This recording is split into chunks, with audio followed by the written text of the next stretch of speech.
Chapter 10. Israel is an empty vine. He bringeth forth fruit unto himself.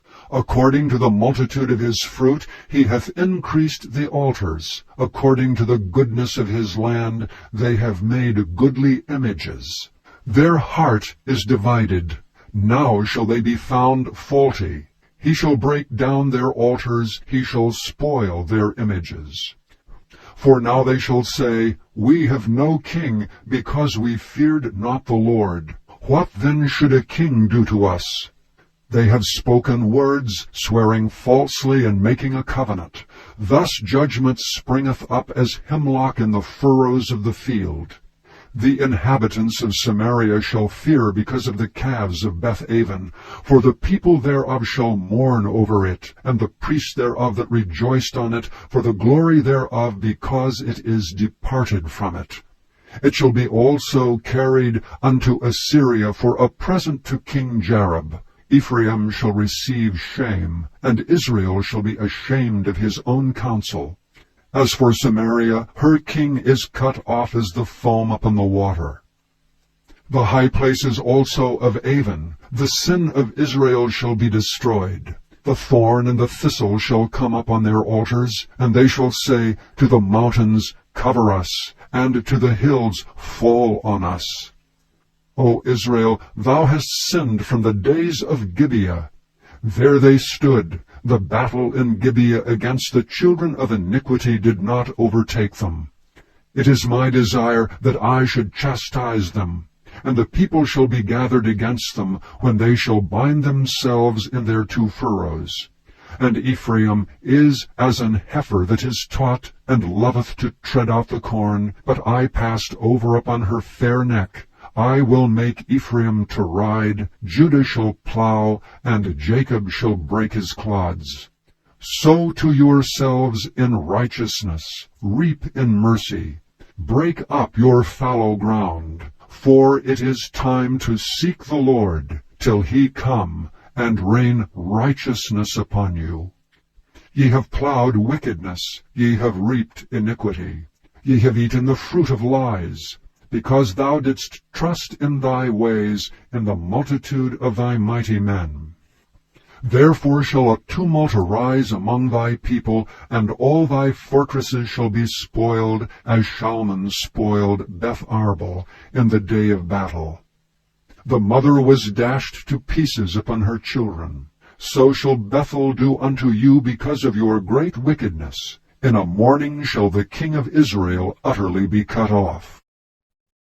Chapter 11. When Israel was a child, then I loved him, and called my son out of Egypt. As they called them, so they went from them. They sacrificed unto Baalim, and burned incense to graven images. I taught Ephraim also to go, taking them by their arms, but they knew not that I healed them. I drew them with cords of a man, with bands of love, and I was to them as they that take off the yoke on their jaws, and I laid meat unto them. He shall not return into the land of Egypt, but the Assyrian shall be his king, because they refused to return. And the sword shall abide on his cities, and shall consume his branches, and devour them because of their own counsels. And my people are bent to backsliding from me. Though they called them to the Most High, none at all would exalt him. How shall I give thee up, Ephraim? How shall I deliver thee, Israel? How shall I make thee as Admah? How shall I set thee as Zeboim? Mine heart is turned within me, my repentings are kindled together. I will not execute the fierceness of mine anger. I will not return to destroy Ephraim. For I am God, and not a man, the Holy One in the midst of thee, and I will not enter into the city. They shall walk after the Lord. He shall roar like a lion. When he shall roar, then the children shall tremble from the west. They shall tremble as a bird out of Egypt, and as a dove out of the land of Assyria, and I will place them in their houses, saith the Lord. Ephraim compasseth me about with lies, and the house of Israel with deceit. but Judah yet ruleth with God, and is faithful with the saints. Chapter 12. Ephraim feedeth on wind, and followeth after the east wind. He daily increaseth lies and desolation, and they do make a covenant with the Assyrians, and oil is carried into Egypt. The Lord hath also a controversy with Judah, and will punish Jacob according to his ways. According to his doings will he recompense him. He took his brother by the heel in the womb, and by his strength he had power with God. Yea, he had power over the angel, and prevailed. He wept, and made supplication unto him. He found him in Bethel, and there he spake with us. Even the Lord God of hosts, the Lord is his memorial. Therefore turn thou to thy God. Keep mercy and judgment, and wait on thy God continually. He is a merchant, the balances of deceit are in his hand. He loveth to oppress.